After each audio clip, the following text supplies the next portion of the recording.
اس کی نا طبیعت میں دین اتر گیا بادشاہ کی. اس نے اس کے جواب میں بڑا خوبصورت جملہ کہا. کہنے لگا جس نے بندوں سے کبھی جھوٹ نہیں بولا وہ یہ جھوٹ کیوں بولیں گے کہ میں اللہ کا رسول بن کے آیا. اس کی طبیعت تسلیم کر گئی کہ نبی پاک علیہ الصلوۃ والسلام سچے اور آخری نبی ہیں.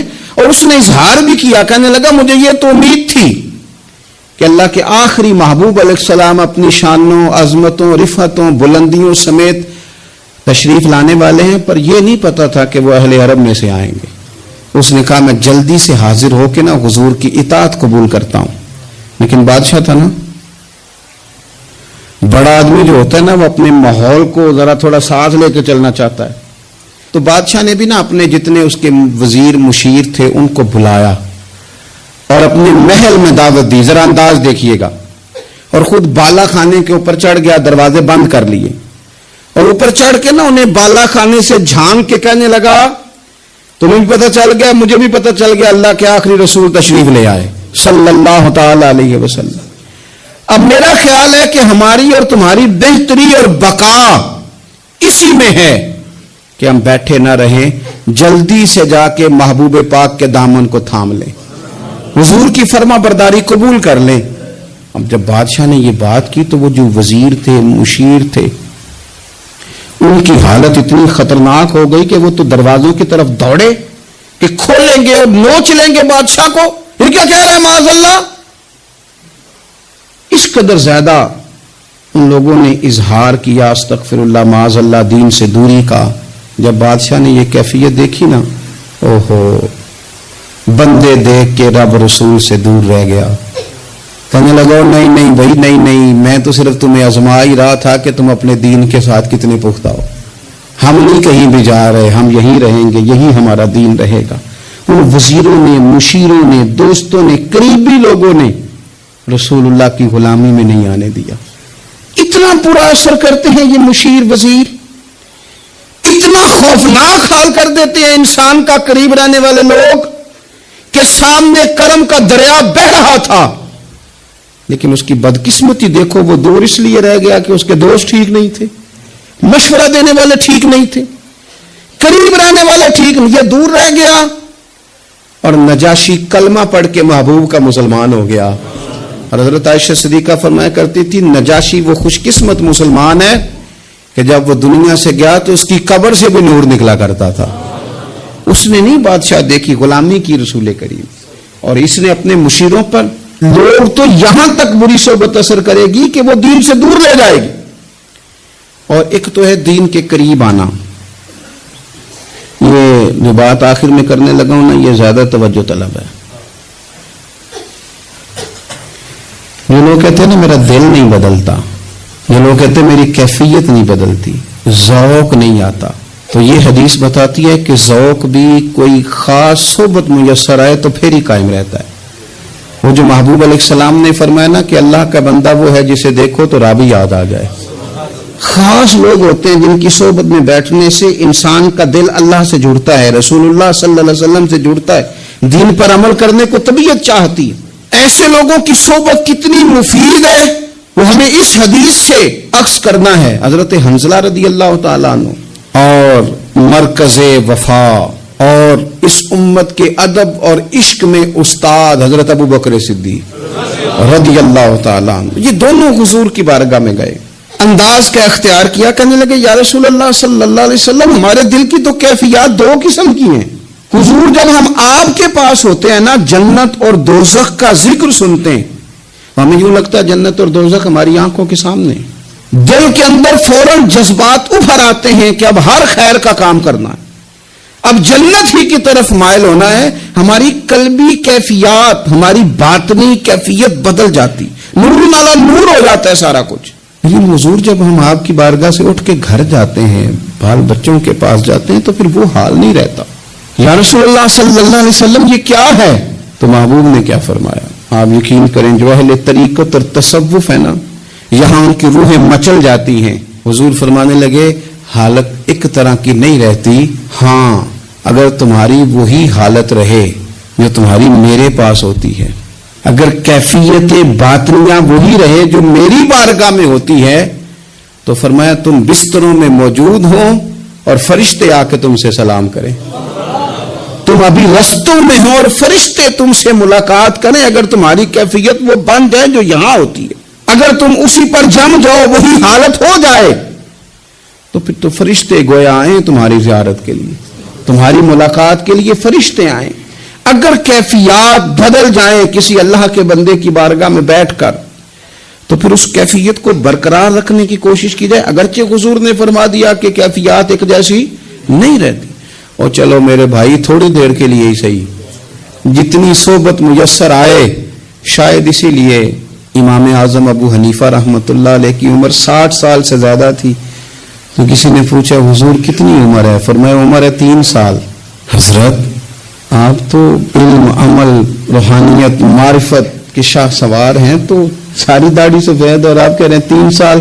فرمانے لگے عمر وہی 3 سال ہے جو امام جعفر صادق کی خدمت میں گزر گئی. وہ کیفیات جو ان کی بارگاہ میں رہتی تھیں، وہ انداز جو ان کی بارگاہ میں رہتا تھا، جو ان کے پاس ہوتا تھا، وہ پھر کہیں اور میسر. ہر مشکل دی کنجی یارو ہاتھ مرداں دے آئی، اور مرد نظر کرے جس ویلے، اوئے ہوئے ہوئے، مرد نظر کرے جس ویلے، مرد نظر کرے جس ویلے، پھر مشکل رہے نہ کائی. وہ جو کیفیات ہے نا اس وقت کی، جب کوئی رب کا بندہ ملے اور انسان اس کی صحبت میں بیٹھ کے اپنے رب کو یاد کرے، رسول کریم کی محبت میں مچلے، تو پھر وہ لمحے اتنے قیمتی ہیں کہ وہ زندگی سنوارنے کے لیے کافی ہو سکتے ہیں. اللہ تبارک و تعالی نے قرآن مجید برہان رشید میں ارشاد فرمایا کہ یا ایھا النبی انا ارسلناک شاہدا ومبشرا ونذیرا. فرمایا محبوب صلی اللہ تعالی علیہ وسلم ہم نے آپ کو گواہ بنایا ہے، خوشخبری دینے والا بنایا ہے اور ڈر سنانے والا بنایا. وداعیا الی اللہ، اور آپ کو اللہ کی طرف دعوت دینے والا بنا کے بھیجا ہے، بِإِذْنِهِ، اس کے حکم کے ساتھ، اس کے اذن کے ساتھ، وَسِرَاجًا مُنِيرًا، اور چمکتا ہوا آفتاب بنا کے بھیجا ہے. اے محبوب صلی اللہ تعالی علیہ وسلم آپ کو داعیے الی اللہ بنایا، اللہ کی جانب دعوت دینے والا بنا کے بھیجا ہے. نبی پاک صلی اللہ تعالی علیہ وآلہ وسلم نے ہمیں اللہ کی جانب دعوت دی. عقیدوں کے اندر، نظریات کے اندر، افکار کے اندر، سوچوں کے اندر جو کمزوریاں ہیں، ان سب کو نبی پاک صلی اللہ تعالی علیہ وسلم نے دور فرمایا. ہمیں رسول کائنات صلی اللہ تعالی علیہ وسلم نے فکری طور پر، ذہنی طور پر، قلبی طور پر مضبوط کیا. انسان جب تک اللہ اور اس کے رسول صلی اللہ تعالی علیہ وسلم سے ذہنی طور پر اور روحانی اور قلبی طور پر وابستہ نہیں ہوتا، اتنی دیر تک وہ کمزور رہتا ہے. اور جب وہ رب رسول سے وابستہ ہو جاتا ہے، اس کا عقیدہ اللہ اور اس کے رسول صلی اللہ علیہ وسلم کی ذات پر مضبوط ہو جاتا ہے، پھر وہ ذہنی طور پر، فکری طور پر مضبوط ہو جاتا ہے. نبی پاک صلی اللہ تعالی علیہ وسلم کی تشریف آوری سے پہلے جو بنیادی مسئلہ تھا وہ یہ تھا کہ کفار مکہ، قریش بہت سارے بتوں کی پوجا کرتے تھے. تو جو نظریاتی کمزوریاں تھی، جو فکری فقدان تھا، وہ ان کے اندر بہت زیادہ تھا. حج کر کے آتے تھے تو اوہام پرستی کا شکار تھے. حج کر کے آئے ہیں تو دروازے سے داخل نہیں ہوں گے، اوپر سے کود کر کے آئیں گے. کپڑے اتار کر معاذ اللہ بیت اللہ شریف کا طواف کرتے. قربانیاں کرتے تو ان کا خون کعبے کی دیواروں کے ساتھ ملتے. مصر کے اندر یہ رسم پائی جاتی تھی کہ وہ سال کے بعد ایک لڑکی کو ذبح کر کے دریا میں ڈالتے تھے تو تب دریا چلنا شروع ہوتا تھا. اور اس پر انہوں نے نظریہ بنا لیا تھا کہ ایسا ہوگا تو تبھی معاملہ آگے بڑھے گا. نبی پاک صلی اللہ تعالی علیہ وسلم نے ان سب لوگوں کو اللہ کی جانب دعوت دی. حضور علیہ السلام نے فرمایا میں تمہارے سامنے جو تعلیمات لے کے آیا ہوں ان میں کوئی اوہام پرستی نہیں، اس میں توہمات کا کوئی تذکرہ نہیں. ایک مضبوط دین، اللہ تبارک و تعالیٰ کی ذات پر بھروسہ، اللہ تبارک و تعالیٰ کی رحمت سے امید، ان سب چیزوں کو رسول پاک صلی اللہ تعالی علیہ وسلم نے لوگوں کے ذہنوں تک اتارا.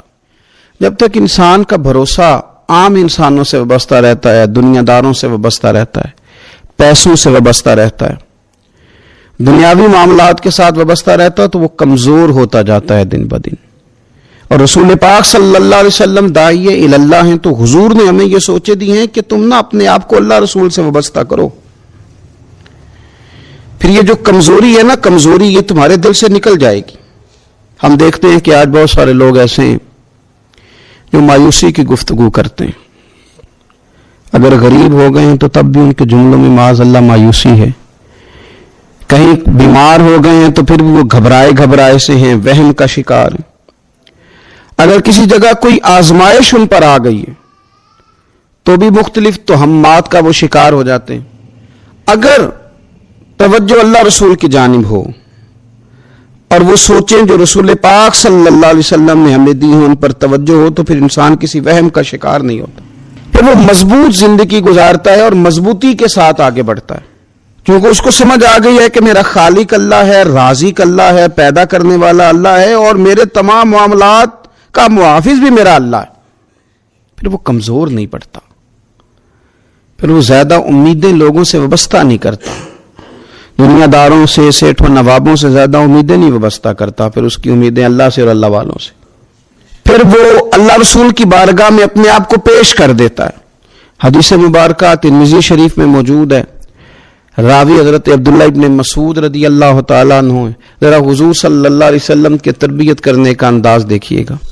حضرت عبداللہ ابن مسعود رضی اللہ تعالیٰ عنہ روایت کرتے ہیں کہ نبی پاک صلی اللہ تعالیٰ علیہ وسلم نے فرمایا کہ اللہ تعالیٰ نے ہر جان کو پیدا فرمایا، ہر جان کو اللہ تعالیٰ نے پیدا کیا تو 3 چیزیں رب کریم نے لکھ دی اس کے لیے. ہر جان کو پیدا کیا تو اللہ نے لکھ دیا. کیا لکھا؟ اس کا رزق کتنا ہے یہ بھی رب نے لکھ دیا، عمر کتنی ہے، زندگی کتنی ہے یہ بھی رب نے لکھ دیا، اور جو اس پر مشکلات آئیں گی وہ بھی اللہ نے لکھ دی. اس کی حکمت کے تقاضوں کے تحت جو مشکلات آئیں گی انسان کی گناہوں کی معافی کا سبب بنے گی، نیک ہے تو درجات کی بلندی کا سبب بنے گی. تو جو مشکلات اس کی طرف آئیں گی، جو مصیبتیں، بیماریاں، تنگیاں، وہ سب اللہ تبارک و تعالیٰ کی حکمت کے تقاضوں کے تحت آئیں گی. اب انسان یہاں گھبرایا رہے، مایوس ہو جائے. ایک بات اب ذرا یہاں صوفیاء کہتے ہیں وہ بھی سمجھنے والی ہے. وہ کہتے ہیں کہ اصل بات یہ ہے کہ جس رب کی طرف سے تو کرم قبول کرتا ہے نا، اس کی طرف سے آزمائش بھی قبول کر. وہ کریم جو تیرے پر رحمت کے دروازے کھولتا ہے، کبھی اپنی حکمت کے تقاضوں کے تحت تجھے کسی مشکل میں ڈالے تو اسے بھی تھوڑا سا قبول کر. ایسا نہ ہو کہ میٹھا ہے تو فٹافٹ تو قریب کرے، اور اگر تھوڑا سا تجھے کوئی ترش رویے سے، ترش جگہ سے گزرنا پڑے تو پھر تو گھبرا جائے. تو اپنے مالک کے سپرد جب اپنے آپ کو کر دے گا پھر تیری طبیعت سکون میں آ جائے گی، تیرا قلب ٹھنڈک میں آ جائے گا. محمود غزنوی رحمت اللہ علیہ مالٹا کھا رہے تھے.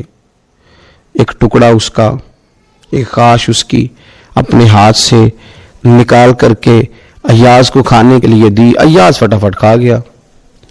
بعد میں ایک ٹکڑا محمود نے اپنے منہ میں ڈالا تو بڑا کڑوا محسوس ہوا مالٹا، تو اس نے اس کو تھوک دیا اور ایاز کی طرف دیکھ کے کہنے لگا بہت ترش تھا، بہت کڑوا تھا، کس طرح تم کھا گئے؟ اللہ اکبر. تو ایاز نے جو بات کی وہ ہمیں سمجھاتی ہے کہ بندے کا رشتہ کس طرح کا ہونا چاہیے. ایاز کہنے لگا آقا ساری زندگی تیرے ہاتھوں سے میٹھے کھائے، آج ایک کڑوا آیا تھا تو میں اگر اسے تھوک دیتا یہ کو آئینے وفاداری تو نہ ہوا. انسان کو اللہ کی طرف سے نعمتیں آتی جائیں، رحمتیں آتی جائیں، تندرستیاں آتی جائیں، لیکن کسی جگہ ذرا کمزوری دیکھنی پڑے تو انسان اس جگہ ٹھہر جائے، اس جگہ وہ گھبرا جائے، وہم کا شکار ہو جائے، پتہ نہیں کیا ہو جائے گا، ان چکروں میں پڑ جائے. تو یہ بات درست نہیں ہے. اب یہ کہ ہم کیا کرتے ہیں، ہم نے اپنی ساری توجہات کا مرکز دنیا والوں کو بنا لیا ہے. دنیا والوں کو کیسے راضی کرنا ہے، ان کو کیسے سیٹ رکھنا ہے، لوگوں کے ساتھ اپنے تعلقات کو کس طرح کر کے مضبوط کرنا ہے، بس اسی میں ہمارے صبح و شام گزر جاتے ہیں. 3-4 جگہوں پہ دعوت مل گئی، ایک دن میں ایک جگہ ولیمے پہ جانا تھا وہاں خود چلے گئے، ایک جگہ اصال ثواب کی تقریب تھی تو وہاں بیٹے کو بھیجا، اور ایک جگہ اور کسی معاملے میں دعوت تھی تو وہاں فون کر کے معذرت کر لی. کسی طریقے سے لوگ راضی رہیں. پھر کیا ہوتا ہے، پھر انسان کو یوں محسوس ہوتا ہے کہ اسے فٹ بال بنا لیا گیا. آپ لوگوں کی توقعات پہ کتنا پورا اتریں گے؟ بس آپ اپنے ضمیر سے پوچھیں کہ ہم اللہ اور اس کے رسول صلی اللہ تعالی علیہ وسلم کے ساتھ اخلاص رکھتے ہیں؟ ہمارا دل اس پر مطمئن ہے جو کام ہم کر رہے ہیں؟ جو سفر ہم نے شروع کیا ہوا ہے وہ رب کی رحمت کی طرف ٹھیک بڑھ رہا ہے؟ باقی یہ کہ لوگوں کو راضی کرنے کی کوشش میں رہنا اور لوگوں پر توجہ رکھنا اور لوگوں کے معاملات ہر وقت دیکھتے رہنا، یہ چیز انسان کو کمزور بھی کر دیتی ہے اور بعض اوقات اسے لوگوں کے سامنے رسوا بھی کر دیتی. حضرت سیدنا عبداللہ ابن عباس رضی اللہ تعالیٰ عنہ موجود تھے تو رسول پاک صلی اللہ تعالیٰ علیہ وسلم نے انہیں نصیحت فرمائی.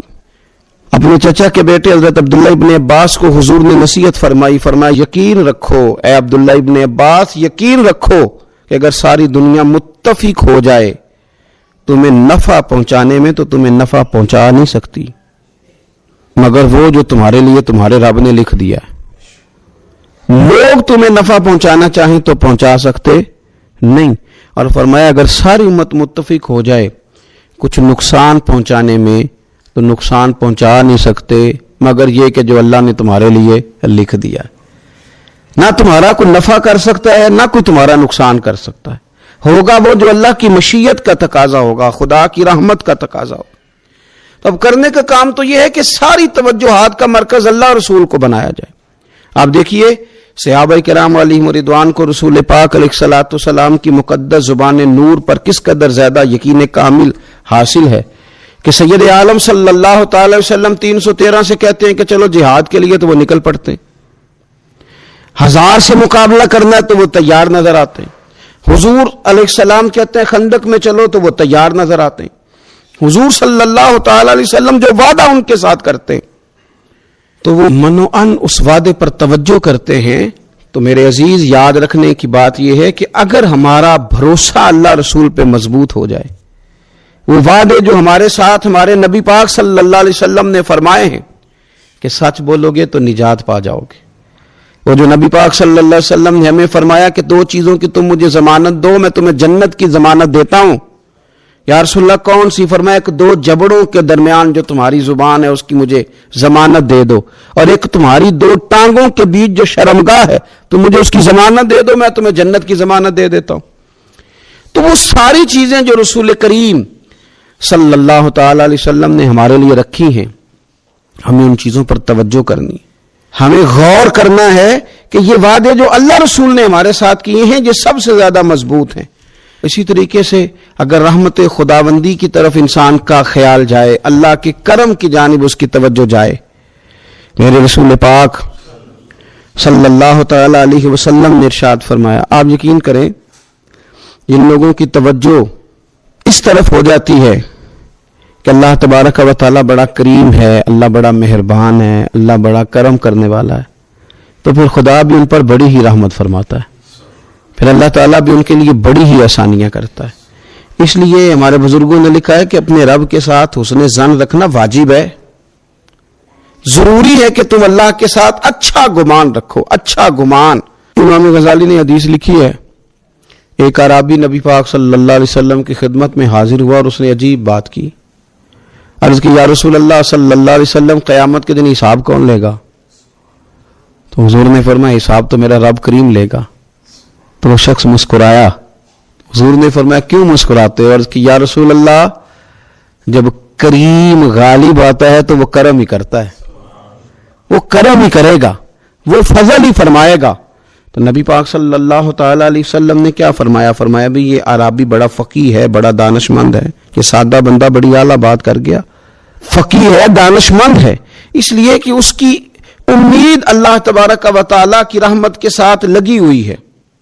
مسند امام احمد بن حنبل میں حدیث ہے، نبی پاک صلی اللہ علیہ وسلم فرماتے ہیں، رب فرماتے ہیں کہ اگر میرا بندہ زمین بھر گناہ لے کے میری بارگاہ میں آئے، بھر دی اس نے زمین گناہ کر کر کے، لیکن وہ آئے اور استغفار کرے اور اس امید پر استغفار کرے کہ رب مجھے معاف کر دے گا، سچے دل سے توبہ کرے، تو حضور فرماتے ہیں رب اس بندے کو معاف فرما دیتا ہے، اگر اس کی امیدیں اپنے رب کے ساتھ مضبوط ہوں.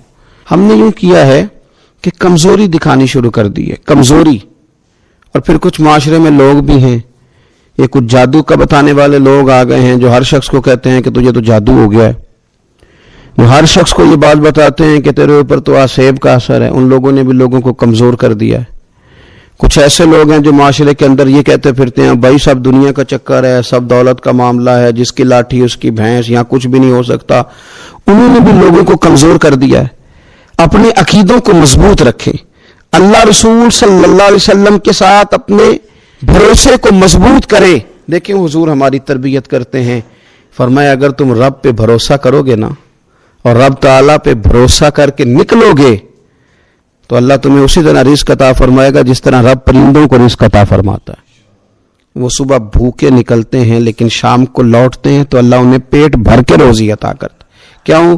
اس لیے کہ ان کا بھروسہ مضبوط ہے، ان کا اپنے رب پہ توکل مضبوط ہے۔ رسول کائنات صلی اللہ تعالی علیہ وسلم نے ہمیں ہمارے رب کی جانب دعوت دی، حضور نے ہمیں اللہ پہ بھروسہ کرنا سکھایا۔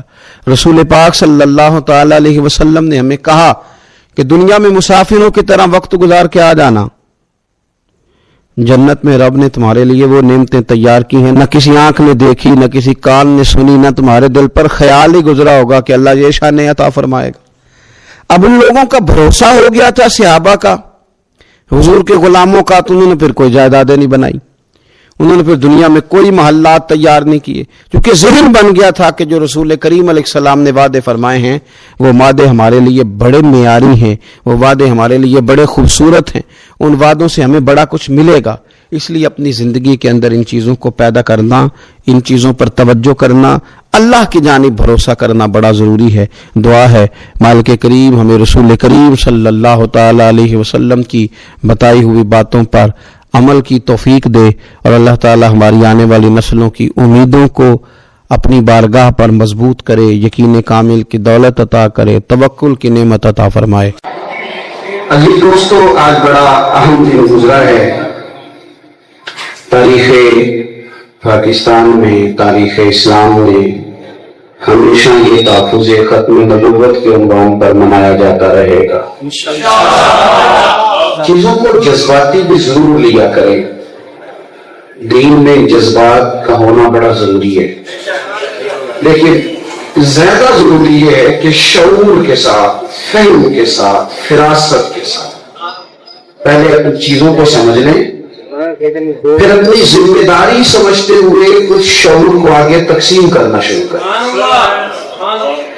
دنیا کے اندر، کائنات کے اندر اس وقت جتنی بھی جنگیں لڑی جا رہی ہیں نا، ان میں سب سے زیادہ کنٹرول انسانوں کے ذہن پہ کیا جا رہا ہے۔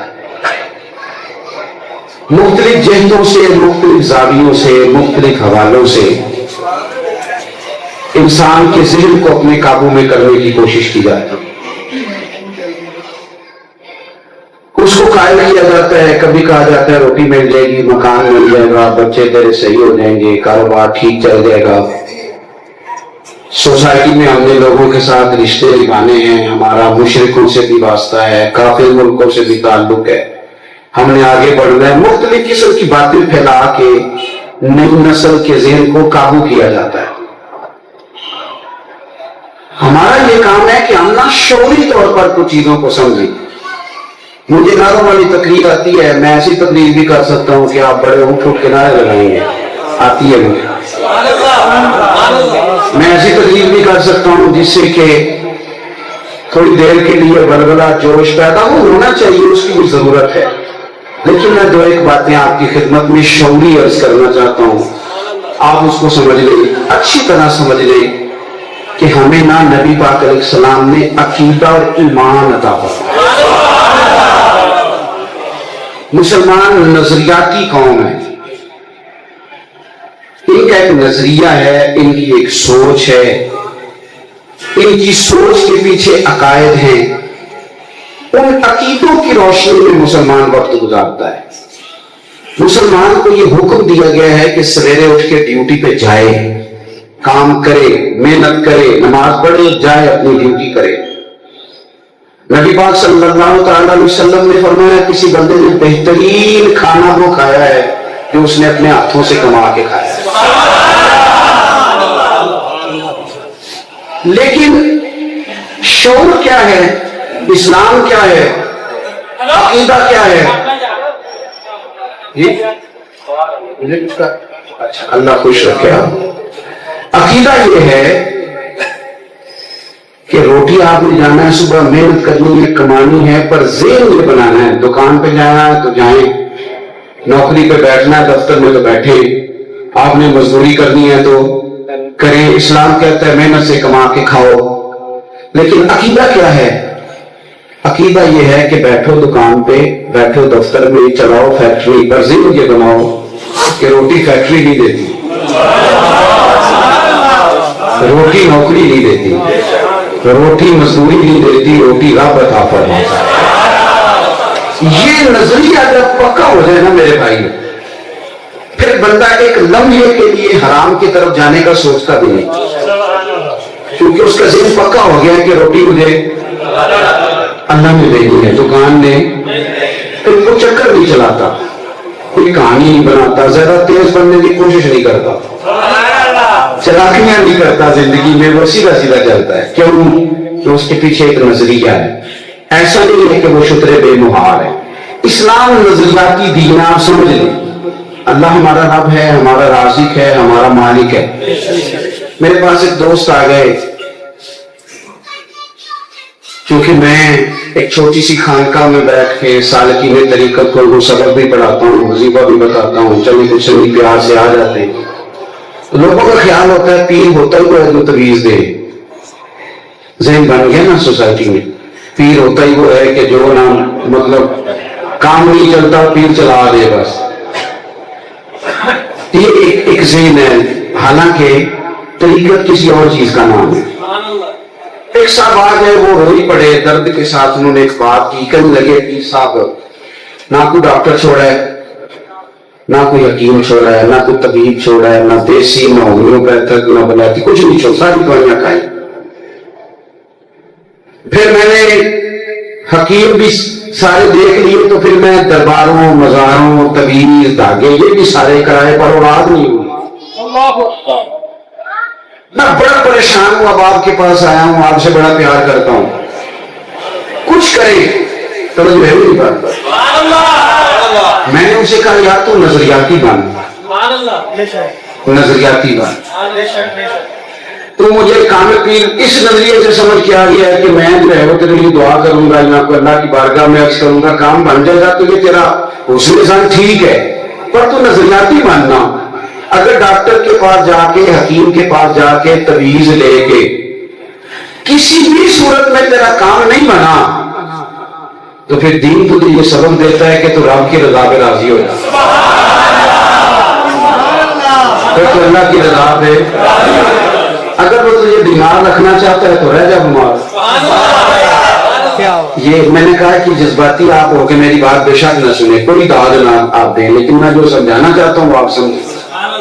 اگر وہ تجھے بیمار رکھنا چاہتا ہے تو رہ جا بیمار، دعا کر، دوائی کھا، لیکن اگر اس کی رضا ہے کہ تو بیمار رہے تو پھر تو بیمار ہے، تو دعا کر، کوشش کر، لیکن اگر وہ چاہتا ہے کہ تیرے حق میں اولاد ٹھیک نہیں، تجھے نہیں ہونی چاہیے، تیرے پاس اولاد اس نے نہیں دی، وہ شکوہ نہ کر۔ عقیدہ یہ ہے، نظریہ یہ ہے، سوچ یہ ہے، فکر یہ ہے کہ جس حال میں حضرت ابراہیم علیہ السلام کو آگ میں پھینکا جا رہا ہے، لوگ سمجھتے ہیں جو رب کے یار ہوتے ہیں وہ تو بڑی موج میں ہوتے ہیں، اللہ کے خلیل بڑے، میرے پیر پہ زخم ہے اور انگوٹھا میرا سارا تکلیف میں ہے، پانی پڑ گیا ہے، لیکن اب پیار کا کچھ کوئی حل تو نہیں نا۔ میں صبح 9 بجے سے نکلا ہوں گھر سے، تیسری جگہ آیا ہوں، جس نے بھی پیار کیا ہے نا اس نے پیار یہی کیا ہے کہ میرے انگوٹھے سے پیر کرے، اونچا نہیں ہنسنا، مسجد میں ہنسنا نہیں، آپ کی گناہ ہوتا ہے اونچا۔ اب میں تھوڑا سا شکوہ کرتا کہ دیکھو جی لوگ کیا ان کو تمیز ہی نہیں ہے، پتہ ہی کوئی نہیں، کوئی ادب کا طریقہ ہے، مطلب یہ میری سوچ غلط ہے۔ کیوں؟ اس لیے کہ لوگوں کو ہم یہ سناتے ہیں کہ بڑی بڑی تکلیفوں میں لوگ دین کی تبلیغ کرتے رہے اور خود تھوڑی سی سی بھی برداشت نہیں ہوتی۔ کبھی تو اللہ کی رضا پہ راضی رہنا سیکھے۔ میری بات کی سمجھ آ رہی ہے؟ حضرت ابراہیم اللہ کے خلیل ہیں، واتخذ اللہ ابراہیم خلیلا، بے نیاز ہے نا۔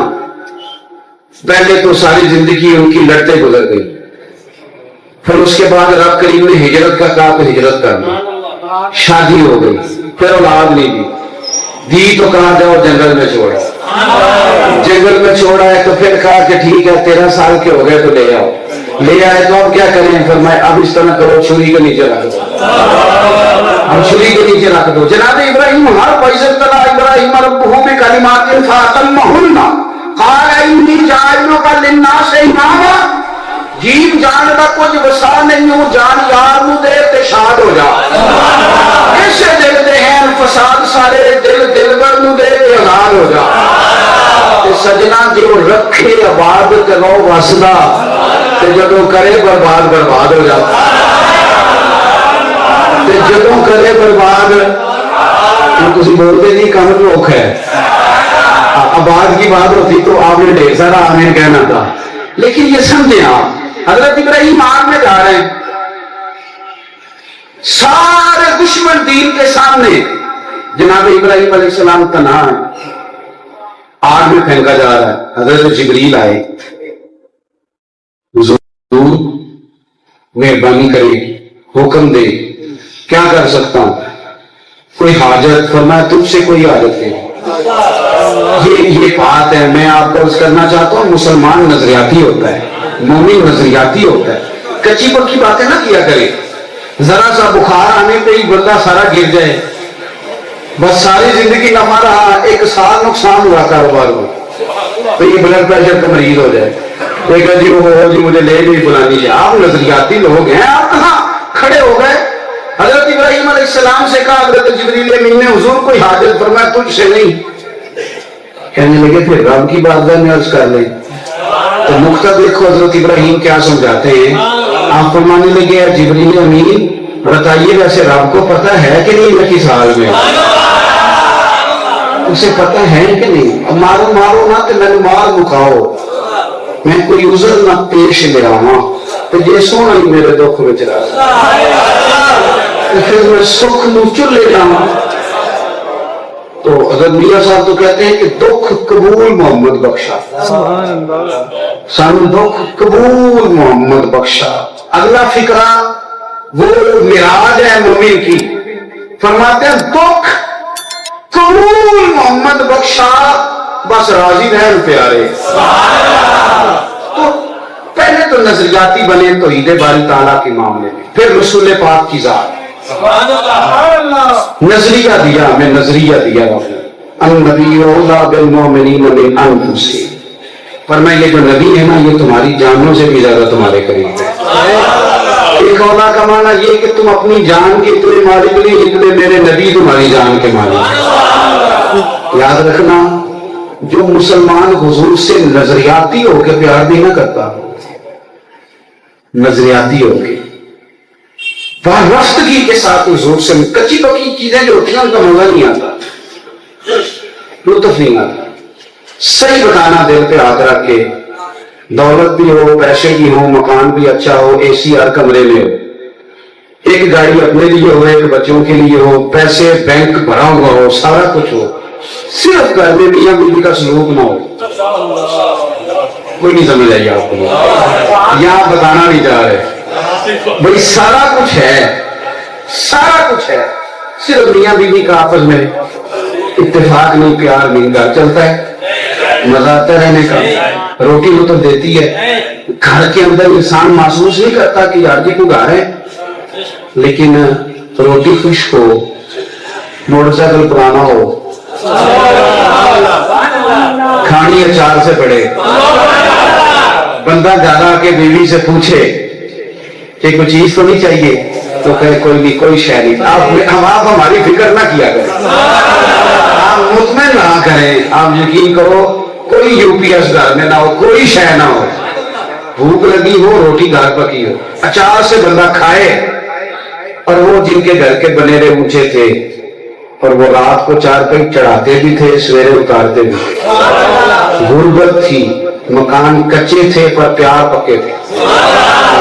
آپ میری بات کو سمجھیں، اگر آپ کچے پکے رہیں گے نا نبی پاک کی ذات کے ساتھ، کچے پکے پڑھیں نمازیں، رکھے روزے، پھر کہیں کہ میرا دل ہی نہیں لگتا، پھر آپ کہیں کہ میری طبیعت نہیں چاہتی، پھر آپ کہیں کہ میرا ذوق اور اگر آپ کا مزاج حضور کے ساتھ وابستگی والا ہو جائے